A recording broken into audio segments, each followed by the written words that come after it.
Welcome to my YouTube channel HR Educational Hub. মৰমৰ ছাত্ৰ-ছাত্ৰীসকল আজি আমি আলোচনা কৰিম তোমালোকৰ সায়েন্সৰ চেপ্টাৰ 17 ইয়াৰ আগতে আমি চেপ্টাৰ 1 ৰ পৰা চেপ্টাৰ 16 লৈ গুটেইখিনি 100% আমি আলোচনা কৰিছো প্ৰশ্নাৱলীৰ 100% এনসাৰৰ হৈতে মোস্ট ইম্পৰ্টেন্ট এমসিকিউ আলোচনা কৰিছো তো আজি আমি বৰষুণ মেঘ কুঁৱলী আৰু নিয়ৰ এই চেপ্টাৰৰ যিমান কোৱেশ্চন আছে গুটেইকেইটা কোৱেশ্চনৰ এনসাৰ আমি লিখিম তাৰ লগতে মোস্ট ইম্পৰ্টেন্ট এমসিকিউ আমি আলোচনা কৰিম মৰমৰ ছাত্ৰ-ছাত্ৰীসকল তোমালোকে ক্লাস 6 ৰ পৰা ক্লাস 10 লৈকে ক্লাস 6 ৰ পৰা ক্লাস 10 লৈকে science maths English social science এইবোৰৰ কাৰণে কোনো ধৰণৰ চিন্তা কৰিব নালাগে 100% ফ্ৰী তোমালোকে মোৰ চেনেলতে পঢ়িব পাৰিবা গতিকে তোমালোকে চেনেলটো সাবস্ক্ৰাইব কৰা আৰু তোমালোকে হোৱাটসএপ গ্ৰুপত জয়েন হোৱা তোমালোকৰ হোৱাটসএপ গ্ৰুপ বনোৱা হৈছে হোৱাটসএপ গ্ৰুপৰ লিংক মই ডেসক্ৰিপচনত দি দিছো তো আৰম্ভ কৰিছো আজিৰ ভিডিওটো প্ৰথম প্ৰশ্নটো চোৱা শুদ্ধ উত্তৰটো বাছি উলিওৱা এতে চোৱা বৰষুণ জোখা সজুলবিদৰ নাম বৰষুণ জোখা সজুলবিদৰ নাম কি ৰেইন গছ এটা সি অপশনটো কাৰেক্ট অপশন হ'ব তাৰ পিছৰ প্ৰশ্নটো উষ্ণতা জোখা সজুলবিদৰ নাম উষ্ণতা কিহৰ জোখা হয় থাৰ্মোমিটাৰৰ সহায়ত জোখা হয় গতিকে এ নম্বৰ অপশনটো আমাৰ কি হ'ব কাৰেক্ট অপশন হ'ব তাৰ পিছৰ প্ৰশ্নটো জ্বৰ হলে মানুহৰ শৰীৰৰ উষ্ণতা জ্বৰ হলে মানুহৰ শৰীৰৰ উষ্ণতা কি হ'ব বেছি হ'ব সি অপশনটো কাৰেক্ট অপশন হ'ব তাৰ পিছৰ প্ৰশ্নটো চোৱা আমাৰ শৰীৰৰ অধিক তপত হৈ থকা বস্তু এটা হাতেৰে চুলে আমি কি অনুভৱ কৰিম গৰম অনুভৱ কৰিম গতিকে আমাৰ বি অপশনটো কি হ'ব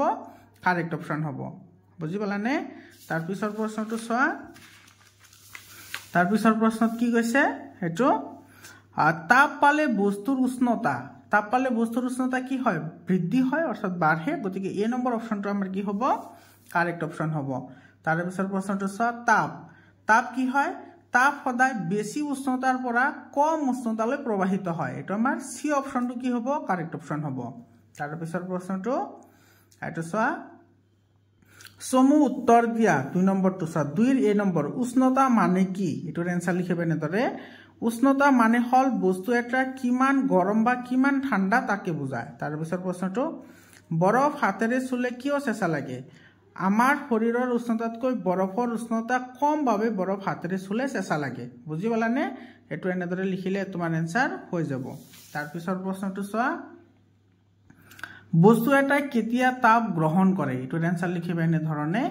তাপ বেছি উষ্ণতাৰ পৰা কম উষ্ণতালৈ প্ৰবাহিত হয় কম উষ্ণতাৰ এটা বস্তু অধিক উষ্ণতাৰ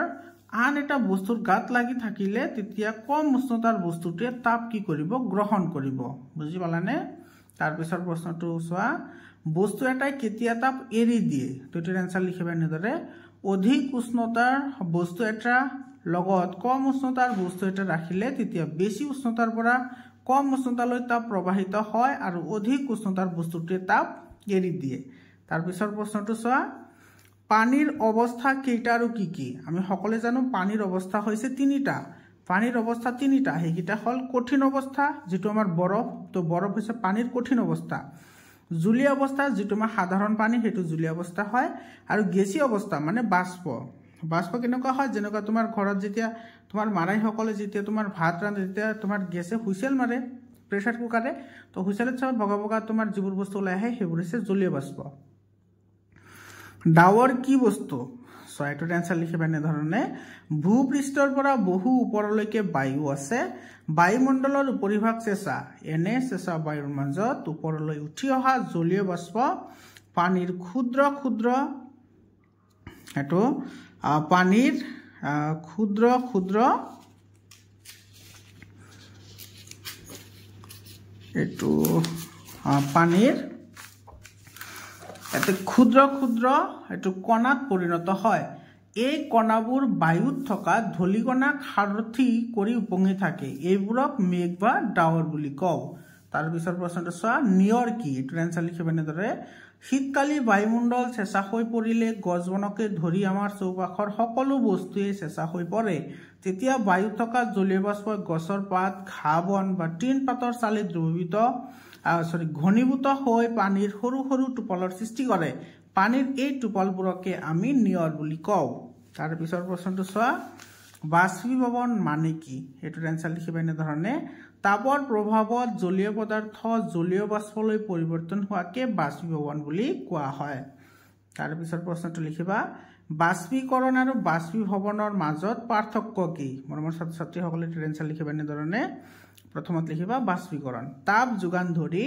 পানীক কম সময়তে জলীয় বাষ্পত পৰিণত কৰিব পাৰি তাকে বাষ্পীকৰণ বোলে আৰু বাষ্পীভৱন প্ৰাকৃতিকভাৱে পানী বাষ্পত পৰিণত হোৱাকে বাষ্পীভৱন বোলে তাৰ পিছৰ প্ৰশ্নটো চোৱা এটো কি উপায়েৰে আমি তাপ পাব পাৰো এটাৰ আনসাৰ লিখিবা এনেদৰে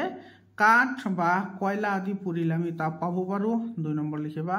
ৰদত বস্তু এটা থৈ দিলে সেই বস্তুটো গৰম হৈ পৰে তাৰ পৰা আমি তাপ পাও 3 নম্বৰত লিখিবা এলপিজি গেছ জ্বলাই আমি তাপ পাও যেটোৰ সহায়ত আমি ঘৰত ইউজ কৰা হয় ভাতৰ ৰন্ধা হয় বৈদ্যুতিক হিটাৰৰ পৰা তাপ পোৱা যায় তাৰ পিছৰ প্ৰশ্নটো চোৱা দুটা বা তিনিটা বাক্যত উত্তৰ দিয়া এই নম্বৰ বায়ুত যে জলীয় বাষ্প থাকে হেয়া কেনেদৰে গম পাব পাৰি এটোৰ আনসাৰ লিখিবা এনেদৰে বায়ুত যে জলীয় বাষ্প থাকে তাক প্ৰমাণ কৰিবলৈ এটা সহজ উপায় হল এটা গ্লাছত বৰফৰ টুকুৰা মান ভৰাই লোৱা হল অলপ সময়ৰ পাছত দেখিম যে গ্লাছৰ চাৰিওফালে পানীৰ টোপাল দেখা যায় বায়ুত থকা জলীয় বাষ্প ঠাণ্ডা গ্লাছত লাগি পানীৰ টোপাললৈ পৰিণত হয় মৰমৰ ছাত্ৰ-ছাত্ৰী সকল এটো তোমালোকে ঘৰতো কৰিব পাৰিবা তোমালোকে বৰফ টুকুৰা কিনিবা বা তোমালোকে যে আইসক্ৰীম খাই আইসক্ৰীম লবা আৰু ষ্টিলৰ গ্লাছত লবা ষ্টিলৰ গ্লাছত ললে অলপ সময় পিছত দেখা পাবা যে ষ্টিলৰ গ্লাছৰ চাৰিওফালে কি হৈছে এটা বগা চামনি পৰিছে আৰু সেই চামনিটো যদি তুমি হাতেৰে টাচ কৰা তেতিয়াহলে তোমাৰ হাতত পানীৰ টোপাল লাগি ধৰিব আৰু সেই পানীখিনি কৰ পৰা আহে এটা আমাৰ জলীয় বাষ্প হয় মানে আমাৰ বায়ুমণ্ডলত কি থাকে পানীৰ কণিকাবোৰ ভাহি থাকে সেইবোৰ ঠাণ্ডাৰ বছৰ সংস্পৰ্শত আহিলে ঘনীভূত হয় সেইবোৰ পানীলৈ ৰূপান্তৰিত হয় বুজি পালানে ইয়াৰ পিছত চোৱা 2 নম্বৰ এক গিলাস পানীত বৰফ এটুকুৰা পেলাই দিলে গ্লাছটোৰ বাহিৰ ফালে পানীৰ কণিকাৰ সৃষ্টি হয় কিয় তো এটো আৰু এটোৰ আনসাৰ মোটামুটি ভাবে একে হয় গতিকে তুমি এটোৰ আনসাৰ এনেদৰে লিখিবা এটো চোৱা বায়ুমণ্ডলত বহুতো জলীয় বাষ্প থাকে এই জলীয় বাষ্প ঠাণ্ডা বস্তুৰ সংস্পৰ্শত আহিলে ঘনীভূত হয় সেই কাৰণে গ্লাছত বৰফৰ টুকুৰা ৰাখিলে বায়ুমণ্ডলত থকা জলীয় বাষ্প ঘনীভূত হৈ গ্লাছৰ চাৰিওফালে লাগি ধৰে বুজি পালানে তো এটো লিখিলে আনসাৰ হৈ যাব তাৰ পিছৰ প্ৰশ্নটো চোৱা বৰফ এটুকুৰা মুখত দিলে পমি যায় কিয় এটোৰ আনসাৰ লিখিবা এনেদৰে বৰফ 0 ডিগ্ৰী সেলসিয়াস তাপ পালেও গলি যায় গতিকে মুখত দিয়াৰ লগে লগে বৰফ টুকুৰা কোনো নিৰ্দিষ্ট পৰিমাণৰ তাপ পায় সেইভাবে বৰফ টুকুৰা পমি যায় মৰমৰ ছাত্ৰ-ছাত্ৰী সকল তোমালোকে তাপ আৰু উষ্ণতা চেপ্টাৰত পঢ়ি আহিছা যে মানুহৰ দেহৰ সাধাৰণ উষ্ণতা হৈছে 37 ডিগ্ৰী সেলসিয়াস আৰু বৰফৰ উষ্ণতা হৈছে 0 ডিগ্ৰী সেলসিয়াস গতিকে মানুহৰ উষ্ণতা যেহেতু বেছি হয় এটো মুখত লোৱাৰ লগে লগে কি কৰিব আমাৰ মুখৰ পৰা তাপ গ্ৰহণ কৰিব আৰু তাপ গ্ৰহণ কৰাৰ লগে লগে বৰফটো গলিবলৈ আৰম্ভ কৰিব তাৰ পিছৰ প্ৰশ্নটো চোৱা ঘনীভৱন মানে কি ঘনীভৱনৰ ফলত সৃষ্টি হোৱা তিনিবিধ বস্তুৰ নাম লিখা এটোৰ আনসাৰ লিখিবা এনেদৰে জলীয় বাষ্পৰ ক্ষুদ্ৰ ক্ষুদ্ৰ কণিকাবোৰ লগ হৈ পানীৰ টোপাল সৃষ্টি হয় ইয়াকে ঘনীভৱন বোলে ঘনীভৱনৰ ফলত সৃষ্টি হোৱা তিনিবিধ বস্তু হল বৰফ মেঘ আৰু নিয়ৰ বা ডাৱৰ বুলিও তুমি লিখিব পাৰা বৰফ মেঘ নিয়ৰ বা ডাৱৰ ঠিক আছে আৰু তাৰ পিছৰ প্ৰশ্নটো চোৱা তাৰ পিছৰ প্ৰশ্নটো কি কৈছে এটো চোৱা ফাগুন চত মাহত ছাত মেলি দিয়া কাপোৰ কিয় সোনকালে শুকায় বহুত ইম্পৰ্টেন্ট কোৱেশ্চন হয় এই কোৱেশ্চনবোৰ কিন্তু তোমালোকৰ আপাৰ ক্লাছত লাগিব ঠিক আছে 8ত 9ত 10ত লাগিব তেটোৰ আনসাৰ লিখিবা এনে ধৰণে ফাগুন চত মাহত ছাত মেলি দিয়া কাপোৰ সোনকালে শুকায় কাৰণ ফাগুন চত মাহত সূৰ্যৰ তাপ যথেষ্ট বেছি হয় সেই সময়ত সূৰ্য আৰু পৃথিৱীৰ মাজৰ দূৰত্ব যথেষ্ট কম হয় ফলত কাপোৰত থকা পানী বাষ্পীভৱন সোনকালে হয়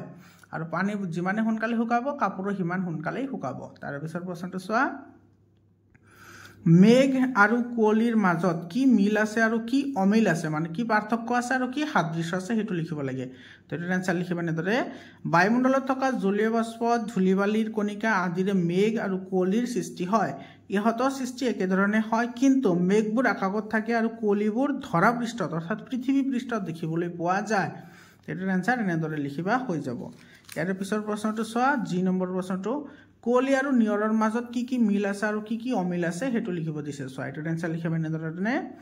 কুঁৱলী আৰু নিয়ৰৰ দুটাই ধৰা পৃষ্ঠত অৰ্থাৎ ধৰা মানে পৃথিৱী পৃষ্ঠত মানে মাটিৰ ওপৰত থাকে আৰু ইহঁতৰ গঠন প্ৰক্ৰিয়া একে কুঁৱলী আৰু নিয়ৰৰ মাজত অমিল এটা হল যে নিয়ৰ ডাঙৰ টোপাল বান্ধে কিন্তু কুঁৱলীয়ে কেতিয়াও ডাঙৰ টোপাল নাবান্ধে ঠিক আছে তো এটোৰ আনসাৰ এইখিনি লিখিলে তোমাৰ আনসাৰ হৈ যাব ইয়াৰ পিছৰ প্ৰশ্নটো চোৱা ইয়াৰ পিছৰ প্ৰশ্নটোত কি কৈছে এইটো চোৱা মেঘ কেনেদৰে সৃষ্টি হয় 5 বা 6টা বাক্যত উত্তৰ লিখা তো এটাৰ আনসাৰ লিখিবা এনেধৰণে ভূপৃষ্ঠৰ পৰা বহু ওপৰলৈকে পৃথিৱীখনক চাৰিওফালে বায়ুৱে আগুৰি আছে বায়ুমণ্ডলৰ উপৰিভাগ অতি চেঁচা গৰম বায়ুৰ সৈতে ওপৰলৈ উঠি অহা জলীয় বাষ্পই চেঁচা বায়ুৰ মাজত গোট মাৰি পানীৰ ক্ষুদ্ৰ টোপাল বা কণিকাত পৰিণত হয় বায়ু টোপঙি থকা ধূলিকণাৰ লগতে আন আন কণিকাৰ আশ্ৰয়ত পানীৰ কণিকাবোৰ তাতেই ভাহি থাকে আৰু এইবোৰকে মেঘ বা ডাৱৰ বুলি কোৱা হয় মৰমৰ ছাত্ৰ ছাত্ৰীসকল এইখিনি আছিল অনুশীলনীৰ প্ৰশ্নৰ উত্তৰ এতিয়া আমি আলোচনা কৰিম মোষ্ট ইম্পৰ্টেণ্ট এমচিকিউ মৰমৰ ছাত্ৰ ছাত্ৰীসকল তোমালোকে যদি আজমল সুপাৰ 40 কাৰণে প্ৰিপাৰেশ্যন কৰিব বিচাৰা নহলে জৱাহৰ নেহৰু বিদ্যালয়ৰ কাৰণে যদি কোচিং কৰিব বিচাৰা বা নবোদয় বিদ্যালয়ৰ কাৰণে যদি কোচিং কৰিব বিচাৰা তেতিয়াহলে মোৰ চেনেলৰ থ্ৰুদি তোমালোকে প্ৰিপাৰেশ্যন কৰিব পাৰিবা তোমালোকে মোৰ চেনেলটো সাবস্ক্ৰাইব কৰা আৰু হোৱাটছআপ গ্ৰুপত জইন হোৱা মই ডেসক্ৰিপচনত হোৱাটছআপ গ্ৰুপৰ লিংক দি দিছো আৰু তোমালোকে ক্লাস 6 ৰ পৰা ক্লাস 10 লৈকে সায়েন্স আৰু ম্যাথছৰ কাৰণে কোনো ধৰণৰ চিন্তা কৰিব নালাগে 100% ফ্ৰী অফ কষ্ট তোমালোকে পাই যাবা এতিয়া আহিছো আমাৰ মোষ্ট ইম্পৰ্টেণ্ট এমচিকিউ লৈ এইটো চোৱা মোষ্ট ইম্পৰ্টেণ্ট এমচিকিউ কি আছে বৰষুণৰ পৰিমাণ জোখা সঁজুলি হল বৰষুণৰ পৰিমাণ জোখা সঁজুলিবিধৰ নাম কি ৰেইন গজ এটো এ নম্বৰ অপচনটো কাৰেক্ট অপচন হ'ব ভূমিকম্পৰ প্ৰাবল্য জোখা সঁজুলিবিধৰ নাম কি ইয়াতে চোৱা ভূমিকম্পৰ প্ৰাবল্য জোখা সঁজুলিবিধৰ নাম হৈছে ৰিক্টাৰ স্কেল কি স্কেল ৰিক্টাৰ স্কেল তাৰ পিছৰ প্ৰশ্নটো চোৱা উষ্ণতা জোখা সঁজুলিবিধৰ নাম কি হেতু হ'ব থাৰ্মোমিটাৰ এ নম্বৰ অপচনটো কাৰেক্ট অপচন হ'ব পৃথিৱীৰ বাবে তাপৰ প্ৰধান উৎস কি সূৰ্য ডি অপচন কাৰেক্ট অপচন উষ্ণতাৰ এসআই একক কি উষ্ণতাৰ এসআই একক হৈছে কেলভিন উষ্ণতাৰ এসআই একক কি কেলভিন ঠিক আছে উষ্ণতা আমি কেইবাটাও ধৰণে প্ৰকাশ কৰিব পাৰো যেনে কেলভিন সেলসিয়াস ফাৰেনহাইট তো এই গুটেকেটা তোমাৰ উষ্ণতাৰ একক হয় কিন্তু উষ্ণতাৰ এসআই একক হৈছে তোমাৰ কেলভিন তোমালোকে দৈৰ্ঘ্যৰ জোখমাক যেটো চেপ্টাৰ আছে তাতে পঢ়ি আহিছা এসআই একক কি হয় তাৰ পিছৰ প্ৰশ্নটো চোৱা পানীৰ ভৌতিক অৱস্থা কেইটা পানীৰ ভৌতিক অৱস্থা হৈছে তিনিটা এটা হৈছে গোটা জুলীয় আৰু গেছীয় হয়নে তাৰ পিছৰ প্ৰশ্নটো চোৱা প্ৰাকৃতিকভাৱে পানী বাষ্পলৈ পৰিৱৰ্তন হোৱা প্ৰক্ৰিয়াটো কি বুলি কওঁ আমি বাষ্পীভৱন বুলি কওঁ গতিকে আমাৰ কি হ'ব ডি অপচনটো আমাৰ কাৰেক্ট অপচন হ'ব তাৰ পিছৰ প্ৰশ্নটো চোৱা উদ্ভিদৰ দেহত থকা অতিৰিক্ত পানীভাগ জলীয় ভাপৰ ৰূপত পাতেৰে বায়ুমণ্ডললৈ এৰি দিয়ে এই প্ৰক্ৰিয়াটো কি বুলি কোৱা হয় প্ৰচ্ছেদন বুলি কোৱা হয় বহুত ইম্পৰ্টেন্ট কোৱেশ্চন হয় এনেকুৱা ধৰণৰ প্ৰশ্ন কিন্তু তোমালোকৰ 7 8 9 10 তো লাগিব 10 তো কিন্তু আছে প্ৰচ্ছেদন কি বাষ্পমোচন কি গতিকে তোমালোকে এইবোৰ ইগনোৰ নকৰিবা তোমালোকে মোৰ লগলকে লিখি লোৱা ডাবৰ বা মেঘ বৰষুণ বা বৰফ হিচাপে পৃথিৱীলৈ অহা প্ৰক্ৰিয়াটো কি বুলি কোৱা হয় অদক্ষেপণ বুলি কোৱা হয় বহুত ইম্পৰ্টেন্ট কোৱেশ্চন হয় এই প্ৰশ্নটো কিন্তু আজমল সুপাৰ 40 বহুতবাৰ আহিছে সেম প্ৰশ্ন ইয়াৰ পিছৰ প্ৰশ্নটো চোৱা স্মগ হোল স্মগ কি স্মগ হৈছে স্মক আৰু ফগৰ সংমিশ্ৰণ মানে ধোঁৱা আৰু ফগ লগ লাগি যেটো পদাৰ্থ সৃষ্টি হয় তাকে আমি কি বুলি কওঁ স্মগ বুলি কওঁ আৰু এটা কথা মনত ৰাখিবা স্মগ এনেকুৱা এটা বস্তু যাৰ সহায়ত কোনটো অঞ্চলত প্ৰদূষণৰ মাত্ৰা কম আছে কোনটো অঞ্চলত প্ৰদূষণৰ মাত্ৰা বেছি আছে হেতু আমি নিৰ্ধাৰণ কৰিব পাৰো একাৰণে পৰিবেশ প্ৰদূষণৰ নিৰ্ণায়ক হিচাপেও কি কৰা হয় স্মগক ব্যৱহাৰ কৰা হয় এটো কিন্তু বহুত ইম্পৰ্টেন্ট হয় তোমালোকে এটো মনত ৰাখিবা তাৰ পিছত কি কৈছে এটো চোৱা জলচক্ৰৰ 4টা প্ৰক্ৰিয়া হল জলচক্ৰৰ 4টা প্ৰক্ৰিয়াৰ মাজেৰে সম্পন্ন হয় বহুত ইম্পৰ্টেন্ট হয় এবোৰ কিন্তু 9ত লাগিব এইবোৰ কথা ঠিক আছে তোমালোকে ইগনোৰ নকৰিবা কেতিয়াও জলচক্ৰৰ 4টা প্ৰক্ৰিয়া কি আছিল বাষ্পীভৱন ঘনীভৱন অদক্ষেপণ আৰু পানীৰ সাগৰমুখী গতি গতিকে আমাৰ এ নম্বৰ অপচনটো কি হ'ব কাৰেক্ট অপচন হ'ব জলচক্ৰৰ লগত 4টা প্ৰক্ৰিয়া জড়িত হৈ থাকে হেগেটা হৈছে বাষ্পীভৱন ঘনীভৱন অদক্ষেপণ আৰু পানীৰ সাগৰমুখী গতি ঠিক আছে তাৰ পিছৰ প্ৰশ্নটো চোৱা এটো চোৱা তাপ সদায় কি কৰে উচ্চ উষ্ণতাৰ পৰা নিম্ন উচ্চতালৈ প্ৰবাহিত হয় গতিকে এ নম্বৰ অপচনটো কাৰেক্ট অপচন হ'ব তাৰ পিছৰ প্ৰশ্নটো বায়ুমণ্ডলত থকা জলীয় বাষ্প ড্যাশ প্ৰক্ৰিয়াৰ দ্বাৰা ডাৱৰলৈ পৰিৱৰ্তন হয় ঠিক আছে এটো কি হ'ব ঘনীভৱন প্ৰক্ৰিয়াৰে কি হ'ব ডাৱৰলৈ পৰিৱৰ্তন হ'ব তো বি অপচনটো আমাৰ কাৰেক্ট অপচন হ'ব তাৰ পিছৰ প্ৰশ্নটো চোৱা আৰু শেষৰ প্ৰশ্ন ভূজল কি পৃথিৱী পৃষ্ঠৰ ওপৰভাগত থকা পানী পৃথিৱী পৃষ্ঠৰ ভিতৰত সোমাই থকা পানী নদ নদী আৰু সাগৰৰ পানী আৰু বৰষুণৰ পানী কোনটো অপচন শুদ্ধ হ'ব ইয়াৰে হ'ব তোমাৰ বি অপচনটো কাৰেক্ট অপচন হ'ব পৃথিৱীৰ পৃষ্ঠৰ ভিতৰত সোমাই থকা পানী কি বুলি কোৱা হয় ভূজল বুলি কোৱা হয় ভূ মানে মাটি তো মাটিৰ তলত যিখিনি পানী থাকে সেইখিনিকে আমি ভূজল বুলি কওঁ মৰমৰ ছাত্ৰ ছাত্ৰীসকল তোমালোকে মোৰ পাৰ্সোনাল হোৱাটছএপ নম্বৰ লৈ লোৱা 7002824673 এটো মোৰ হোৱাটছএপ নম্বৰ হয় তোমালোকে যদি পিডিএফ ফাইল বিচৰা তেতিয়াহলে তোমালোকে পিডিএফ ফাইল পাই যাবা তোমালোকে এটো নম্বৰত হোৱাটছএপ কৰিবা আৰু যদি তোমালোকে এন্ট্ৰেন্স এক্সামৰ কাৰণে প্ৰিপাৰেচন কৰিব বিচাৰা আজমল সুপাৰ 40 বা জৱাহৰ নেহৰু বিদ্যালয় বা তোমাৰ নবোদয় বিদ্যালয়ৰ কাৰণে যদি তোমালোকে প্ৰিপাৰেচন কৰিব বিচাৰা তেতিয়াহলে মোৰ চেনেলৰ থ্ৰুদি তোমালোকে প্ৰিপাৰেচন কৰিব পাৰিবা মৰমৰ ছাত্ৰ ছাত্ৰীসকল তোমালোকে ক্লাস 6 ৰ পৰা ক্লাস 10 লৈকে সায়েন্স আৰু মেথছৰ কাৰণে কোনো ধৰণৰ চিন্তা কৰিব নালাগে 100% ফ্ৰীলি তোমালোকে পাই যাবা লগতে পিডিএফ ফাইল পাই যাবা মৰমৰ ছাত্ৰ ছাত্ৰীসকল আজিৰ কাৰণে এইখিনি আকৌ লগ পাম বেলেগ এটা ভিডিঅ লৈ ধন্যবাদ